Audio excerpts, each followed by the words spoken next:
오늘 우리에게 주신 하나님의 말씀은 사도행전 13장 4절에서 12절 말씀입니다.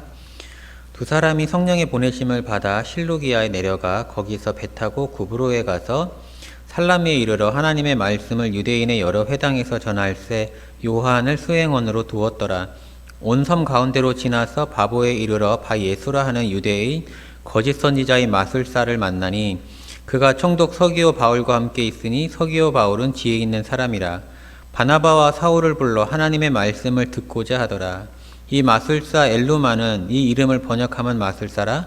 그들을 대적하여 총독으로 믿지 못하게 심으니 바울이라고 하는 사울이 성령이 충만하여 그를 주목하고 이르되 모든 거짓과 악행이 가득한 자요 마귀의 자식이요 모든 의의 원수요 주의 길을 굽게 하기를 그치지 아니하겠느냐.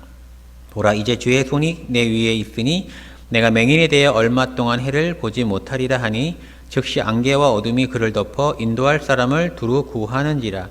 이에 총독이 그렇게 된 것을 보고 믿으며 주의 가르치심을 놀랍게 여기니라. 오늘부터 13장 28장까지 있는데 13장을 나누고자 합니다. 그 사도행전은 총 이제 3차에 걸쳐서 전도 여행이 있습니다. 근데 오늘 13장, 14장은 그 1차 전도 여행에 관한 이야기가 나옵니다. 이제 시간으로 보면은 AD 47년에서 49년, 약 2년 동안 1차 전도 여행을 합니다. 그리고 주로 이제 전도 대상 지역은 이제 구브로와 갈라디아인데, 이제 구브로 하면은 키프로스죠. 이제 현대로 얘기하면 키프로스 섬인데, 오늘 본문에도 이제 키프로스 섬 구브로에서 전도했다 이렇게 나옵니다. 바나바와 이제 사울이 성령의 보내심을 받아서 거기 가서 전도하게 됩니다.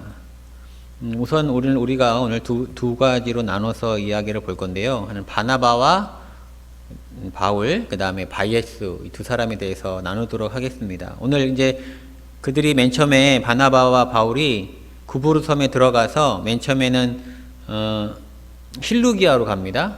실루기아로 가고 또 전도하다가 살라미 가서 항해를 하면서 전도를 합니다. 그래서 그렇게 전도하다가 또 살라미 반대편 항구이자 구브로의 수도인 바보라는 곳에 가는데, 오늘 우리가 읽은 본문의 내용이 그 바보에서 있었던 일입니다. 거기서 이제 총독을 전도합니다. 서기오 바울이라고 하는 바나바와 바울이 총독 바보의 섬 총독 서기오 바울을 전도하는데, 그때 거짓 선지자, 거짓 예언자, 마술사 바예수를 만나게 되고, 바나바와 바울이 이제 바예수를 눈을 멀게 하는, 이제 바울이 이렇게 하는데, 그런 내용이 오늘 본문 내용입니다. 그 바나바 바울은 이제 어떻게 되었느냐?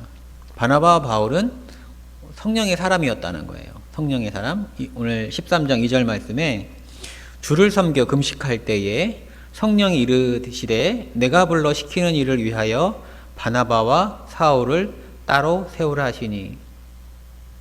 맨 처음에 성령님께서 바나바와 사울을 내가 불러 시키는 일을 위하여 세우라 하셨습니다.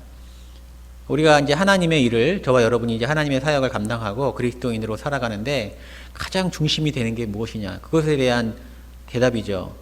성령 충만입니다.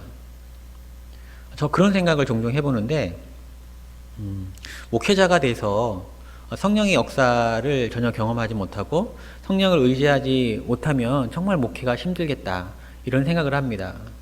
그와 반대로 내 능력은 없고 내가 할 수 있는 일이 제한적이어도 성령님이 기름 부으셔가지고 성령 충만한 그런 사람이 되면은 그 목회가 얼마나 재밌고 부흥의 역사가 되겠는가. 하나님이 하시는 일, 오늘 이제 13장 2절 말씀처럼 내가 불러 시키는 일, 그 일을 능히 감당할 수 있는 것이죠. 그런 생각을 했습니다. 근데 바나바와 바울이 그런 사람이었다는 것입니다. 내가 불러 시키는 일을 성령님께서 따로 세우라 해서 세웠고, 4절 말씀에 두 사람이 성령의 보내심을 받아 실루기아에 내려가 거기서 배 타고 구브로에 갔다 이렇게 되어 있습니다. 그들이 성령의 보내심을 받았다. 그러니까 성령이 기름 부으시고 성령이 보내셨으니 그 보내신 그곳에서 성령 일을 하는 것입니다. 또 9절 말씀에 바울이라고 하는 사울이 성령에 충만하여 그를 주목했다. 바예수를 주목했다는 것이죠. 근데 그가 마귀의 자식이고 악한 사람인지 어떻게 알았냐면 성령이 충만해서 알았다는 거예요. 그러니까 바나바와 바울은 성령의 사람이었다. 이렇게 본문이 우리에게 이야기해주고 있습니다.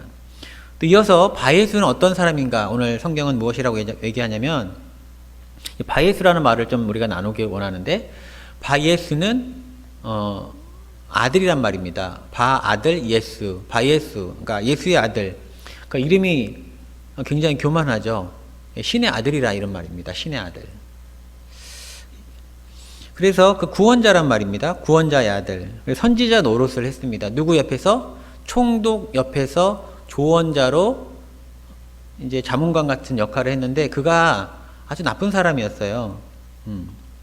그가 총독 서기오 바울 곁에서 일하면서 강령술, 신비종교 뭐 이런 거를 통해서 조언하는 사람입니다.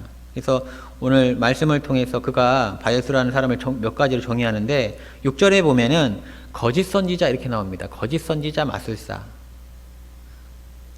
그리고 7절에 보면 총독 서기오 바울과 함께 있었다. 그러니까 총독 서기오 바울 옆에 있으면서, 서기오 바울 옆에 있으면서 자문을 해주는 것이죠. 그런데 바나바와 바울이 와서 예수 그리스도를 전하는 것을 보고 방해합니다. 8절 말씀에 바나바와 바울을 대적하여 총독으로 믿지 못하게 합니다. 왜 그럴까요, 여러분? 만약에 총독이 예수님을 영접하면 자기 자문관 쓰지 않겠죠. 그러면 자기의 기득권이 사라지는 겁니다. 총독을 조종하고 총독에게 그런 마술이나 이런 신비 이런 것으로 이제 페이를 받는 건데, 그런 일이 끊기 때문에 대적한 겁니다. 믿지 못하도록. 그리고 우리 10절에 보면은 바울이 그가 어떤 사람인가 이야기해 주는데, 모든 거짓과 악행이 가득한 자여, 마귀의 자식이요, 모든 의의 원수여, 주의 바른 길을 굽게 하기를 그치지 아니한다 이랬습니다. 그러니까 바나바와 바울도 성령의 힘으로 사역을 했지만 바예수도 마귀의 자식이라는 겁니다. 예, 마귀의 능력으로 사역을 한다는 거예요. 그 두 세계가 부딪힌 것이죠. 근데 바울이 바예수를 상대해서 소경을 만듭니다.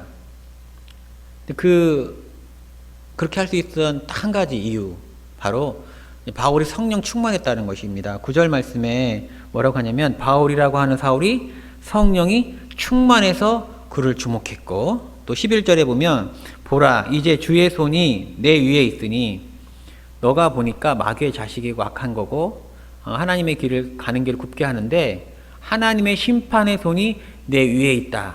이렇게 당당하게 말할 수 있는 것입니다. 성령 충만하기 때문에. 보라 이제 주의 손이 내 위에 있으니 내가 맹인이 되어 얼마 동안 해를 보지 못하리라 하니, 어둠이 임한다는 거예요. 즉시 안개와 어둠이 그를 덮어 인도할 사람을 두루 구하니라. 여러분, 바울이 뭐 대단한 능력이 있는 것이 아닙니다.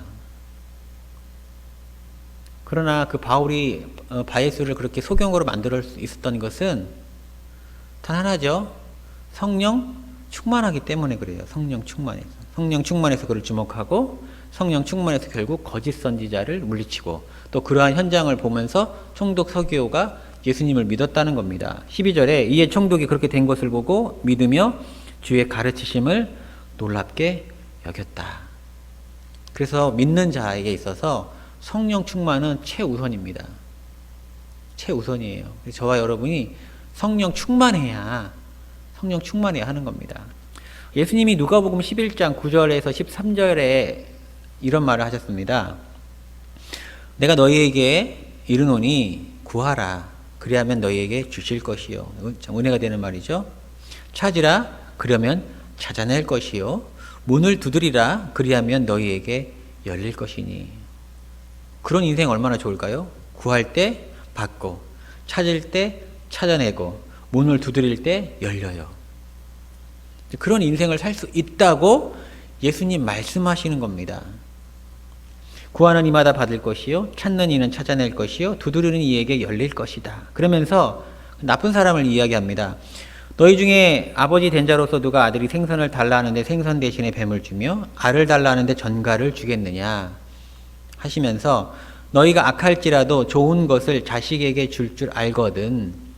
악한 자라도 자식에게는 최고로 좋은 것을 준다는 거예요. 그런데 하물며 너희 하늘 아버지께서 구하는 자에게 성령을 선물로 주시지 않겠느냐 합니다. 그러니까 우리가 구하라 그러면 너에게 주실 것이요, 찾으라 그러면 찾아낼 것이요, 문을 두드리라 그러면 너에게 열릴 것이다. 이러한 삶을 누릴 수 있는 비결이 뭐라는 겁니까? 하나님에게 성령을 받는 거예요. 성령 충만할 때 그러한 삶을 살 수 있다는 것입니다. 하나님이 주시는 좋은 것은 성령입니다. 성령 충만함을 사모해야 하고 간구해야 합니다. 저와 여러분은 성령 충만해야 합니다. 저와 여러분 성령 충만할 때 달라집니다. 성령 충만하면 오늘 본문 말씀처럼 믿는 자로서 가야 할 길을 갈 수 있습니다. 거룩한 삶을 살 수 있습니다. 또한 성령 충만해야 능력 있는 삶을 살 수 있습니다. 저와 여러분이 다른 건 뭡니까? 예수 믿는다는 거고 하나님께 기도할 수 있다는 거고 성령 도움을 받는다는 거예요. 성령의 도움을. 예수님께서 뭐라고 합니까? 성령 충만함을 받으라 하셨고 또 내가 너희를 고아와 같이 두지 아니하고 성령을 선물로 준다고 했습니다. 받아야죠.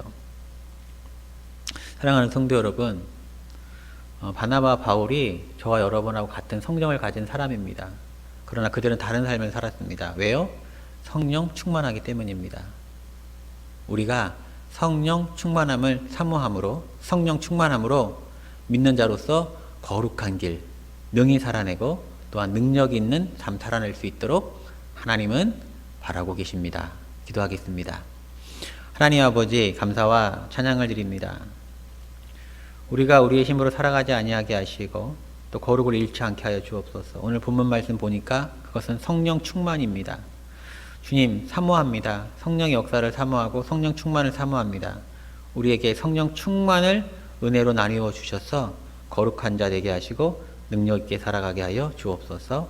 이 모든 말씀 우리 주 예수님의 이름으로 기도합니다. 아멘.